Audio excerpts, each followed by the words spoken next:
Bom dia, nono ano, turma. Hoje iremos dar início ao nosso capítulo 12, nosso módulo 4, que se chama Surgimento e Evolução dos Seres Vivos, né? Nesse capítulo, vamos falar exatamente da questão da evolução e como os seres vivos apareceram, né? E como eles evoluíram ao longo dos tempos. Colocando agora o livro na página 252, vamos falar aqui como surgiram os seres vivos. Temos um texto, né? Uma manchete, onde fala o seguinte: pesquisadores da UFMG descreve novas espécies de tipo raro de tamanduá, né? Temos o texto, né, onde ele fala, né, sobre a descoberta de novas espécies de tamanduá e fala sobre as suas características. Antigamente, gente, os estudos na época, né, os estudiosos na época, eles sempre se perguntavam, né, como surgiram os seres vivos, né, como isso acontece, né. O estudo do surgimento dos seres vivos sempre despertou uma grande curiosidade e levou os estudiosos a fazerem vários estudos sobre esse assunto. Até hoje aparecem ainda indagações de outras pessoas falando sobre esse assunto. Vamos para a página 253. Temos aqui, né, esta imagem e fala o seguinte: teorias do surgimento da vida na Terra, né? Várias teorias, gente, apareceram ao longo dos anos. E a ciência, ela sempre buscou explicar esse surgimento por meio de estudos e observações. Existiu vários cientistas, que tentaram explicar esse assunto, tipo o Opare e Jordan, que foi um dos mais conhecidos na época. A Opare e a Jordan, eles achavam que a Terra primitiva apresentava as condições necessárias para a formação de moléculas, onde deram origem às primeiras células. Temos essa partezinha bem aqui, gente, onde fala exatamente sobre essa questão aqui, ó. Eles acreditam que era dessa maneira, ó.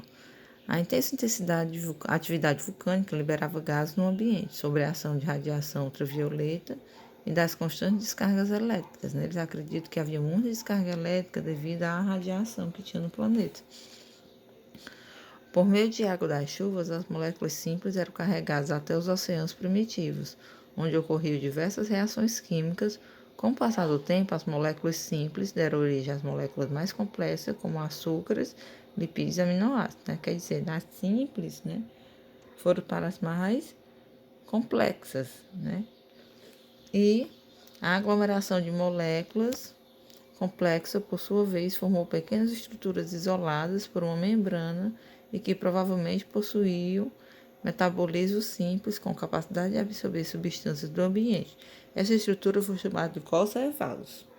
Então, eles acreditavam, gente, que a Terra foi exatamente dessa maneira, né, nessa sequência que pôde, né, surgir os seres vivos. Indo agora para a página 254, gente, temos essa imagem. Essa imagenzinha aqui. A imagem, ela mostra, né, Scarlett Miller, que junto a Harold Urey, né, eles fizeram um experimento que contribuiu para apoiar a hipótese de Opare, né, na época, né. O que eles fizeram? Eles simularam, gente, um laboratório, né, em laboratório, né, uma terra primitiva, né. Eles fizeram tipo isso aqui, onde eles simularam, né, o que poderia ter acontecido referente àquela página anterior que a gente viu, né? A imagem, eles fizeram uma experiência, né, que ajudou a compreender como os organismos podem ter originado na Terra, né, ser originado na Terra, né? E, gente, uma observação, né? Apesar de vários estudos, né, sobre essa origem dos seres vivos, mas não tem, a ciência não afirma, né, exatamente com certeza como foi que tudo, como foi realmente que tudo começou, né? A ciência, ela tem vários estudos, mas ela não pode dar assim 100% afirmação, não. Indo, gente, para a página 255, vamos ter essa imagem, né? Essa imagem aqui, né? O que é que aconteceu? Vários filósofos, gente, acreditavam que os seres vivos originavam-se da matéria não viva, né? Então, como assim, gente? Eles acreditavam que se originava numa cadeira, um ser vivo podia se originar de uma cadeira, de uma mesa, de um pedaço de carne. E essa teoria, na época, ficou conhecida como geração espontânea, né? Então, teve vários filósofos que estudaram, né? Alguns para querendo afirmar essa teoria e outros querendo combater essa teoria. A gente tem um experimento aqui de Red, né? Que foi um filósofo que ele fez o seguinte a respeito, né? Sobre essa questão, né?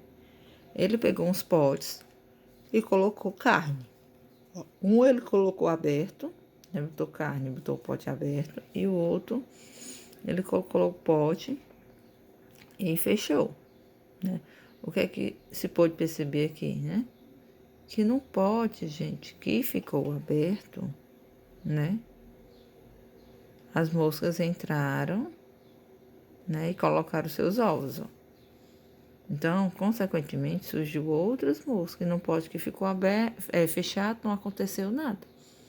Então, bem aqui, gente, ele rebate a questão da teoria da geração espontânea, né?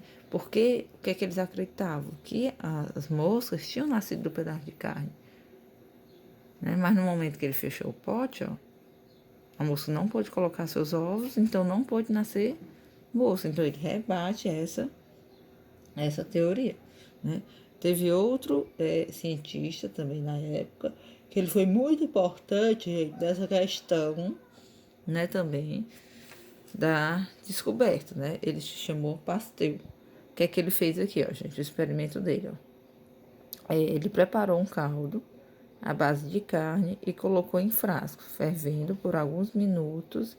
A fervura serviu para eliminar bactérias que poderiam existir no caldo ou nos frascos. O formato do gargalo desse frasco permitiu a entrada de ar, mas impediu que a poeira e os micro-organismos entrassem nele. O que é que ele fez? Ele pegou um frasco e ferveu com o gargalo, né? Essa pontazinha é aberta. Então, como é aberto, os micro-organismos, eles podem sim, então, micro-organismos que estão onde? No ar, né? Só que eles ficaram presos. O que é que aconteceu? Claro que alguns entraram, mas eles ficaram presos aqui no gargalo. Então, não chegaram onde? No caldo, né? Aí depois, ó, de alguns frascos, a Pasteur retirou o gargalo e outros não. Nos frascos sem gargalo, micro-organismos presentes no ar entraram em contato com o caldo, multiplicando-se e alterando sua coloração. Isso ocorreu nos frascos com gargalo, pois os micro-organismos não puderam entrar no contato com o caldo. Então, no momento que ele tirou, né, ó, que ele tirou o gargalo, os micro-organismos entraram sim no caldo.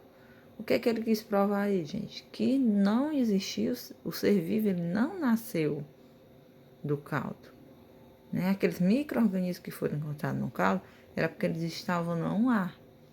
E para muitos filósofos, eles achavam que era o caldo que tinha dado origem a esses seres, né?